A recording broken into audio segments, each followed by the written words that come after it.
Welcome friends.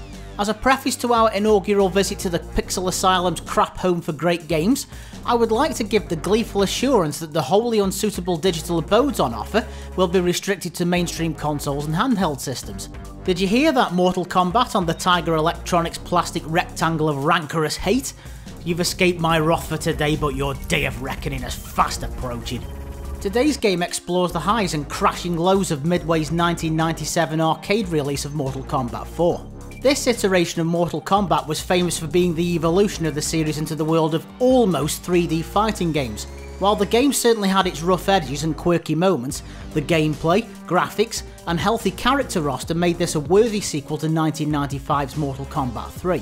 While the Sony PlayStation, Nintendo 64 and Sega Dreamcast consoles were treated to well-received ports of the arcade original, the Game Boy Color version was received as well as an unexpectedly lumpy cough, freshly caught by your muscle memory-driven hand, and the indignant stealthy disposal experience that follows. This port was as bewildering in concept as it was in its sheer non-necessity.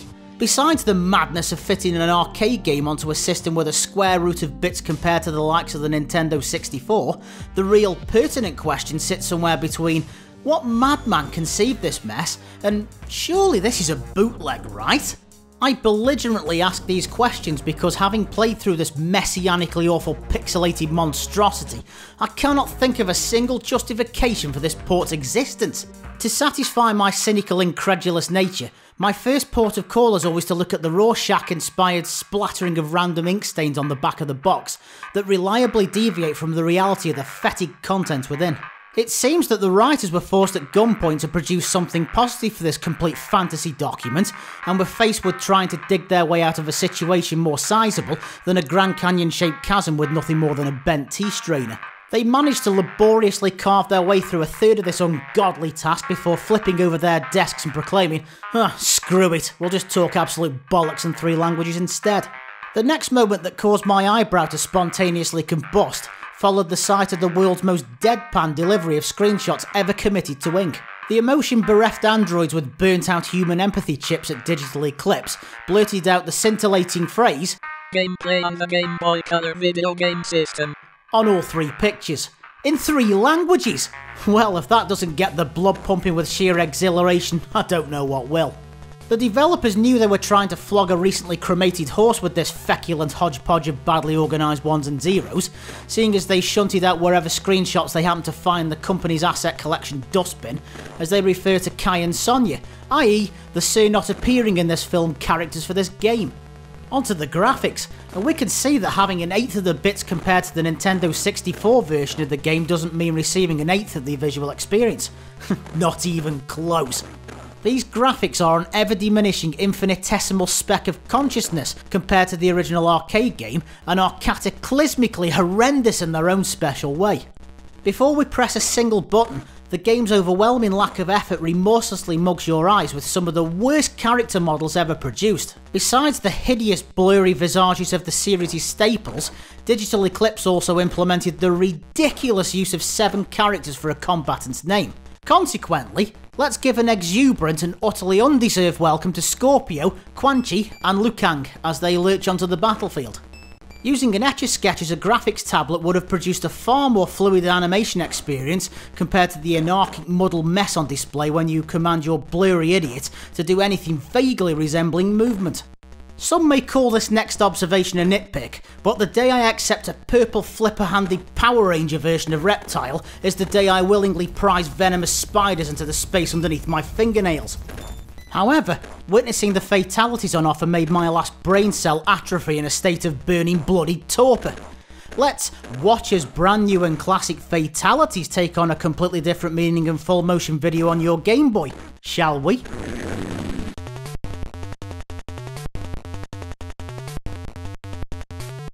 Right, okay. It's not too late to delete my channel, is it?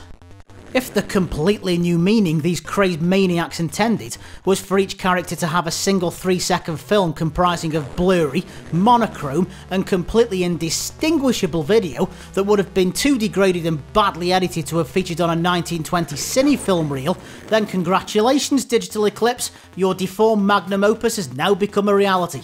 Seriously, these utterly ridiculous clips don't change regardless of who you are exterminating, ever. Did you enjoy the horribly digitised rendition of Fatality after watching that vomit-inducing mania? If so, it joins an extensive library of a single laugh and 9 spoken words that have been crowbarred into an already unwilling game, irrespective of the impact it would have had on the rest of your experience. Every landy blow gives off a bass-saturated sound like you've whacked a muddy puddle with a stick, and the music on offer consists of 2 5-second shrill loops of auditory abuse that never stop in their desire to waterboard your ears. If the game's visual and auditory crimes haven't chipped away at your last shred of resilience, then the gameplay will have you dry heaving your way into an early demise. To put it simply, this game runs badly. Oh, so badly! This interactive filth plays so unashamedly bloody awful, it aspires to reach the lofty goal of running like a potato at some point in its tawdry little life.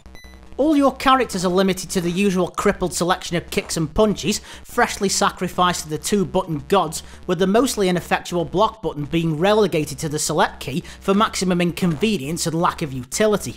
If you intend to set off one of your character's 2 special moves, make sure you are perfectly still for a couple of frames before you dare to input the commands, or your selfish, insolent desires will be cheerfully rejected by the game's over-enthusiastic input bureaucrat with his hydraulically powered rejected stamp. The seemingly random act of throwing an opponent requires the maddening precision of you having to keep your worthless limb-flailing idiot still for a couple of frames, holding down the punch button for a second before letting go of it, and hoping the AI didn't have the impertinence to wander off, having heard someone jingling their keys in the distance. The quality of the game's enemy AI is delivered to you in 2 distinct urine soaked packages. The difficulty you'll experience on the novice ladder has the AI act like a dribbling punch bag that could be beaten senseless by a gust of wind, whereas the master ladder has multiple crazed cheating psychopaths that have not only prognosticated all your forthcoming moves, but where they will bury your shattered corpse once they easily aid your swift and brutal murder. Thankfully, we can use the game's unique battle codes in the form of reducing your enemy's health to 25% to overcome the sickening spike in difficulty, although the payoff for passing the master ladder is shockingly identical to the novice version. Regardless of which ladder you belligerently grind your way through, you will always fight the final boss Shinnok and subsequently receive a blatant afterthought of a poorly written, grammar-decrying ending entirely in text, delivered in the form of a final kick to the bollocks from the developers.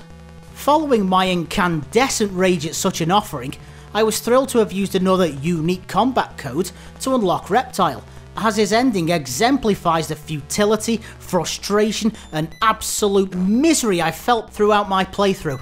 After helping Quan Chi and Shinnok defeat Earth's warriors, Reptile asks a request to return back to his homeworld from Shinnok, but is repaid only with his own execution.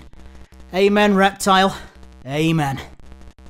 Mortal Kombat 4 on the Game Boy Color holds the accolade of hitting a never-before-seen, astonishing level of awfulness that cements it as one of the worst ports of a popular game franchise ever produced. This game is an egregious and avaricious, disrespectful disgrace to its origins, and perfectly exemplifies the dearth of quality entertainment can attain when the only desire in the minds of certain craven developers is to make a quick buck at any cost. Thank you for watching my first foray into crap homes for great games. Until next time, goodbye friends.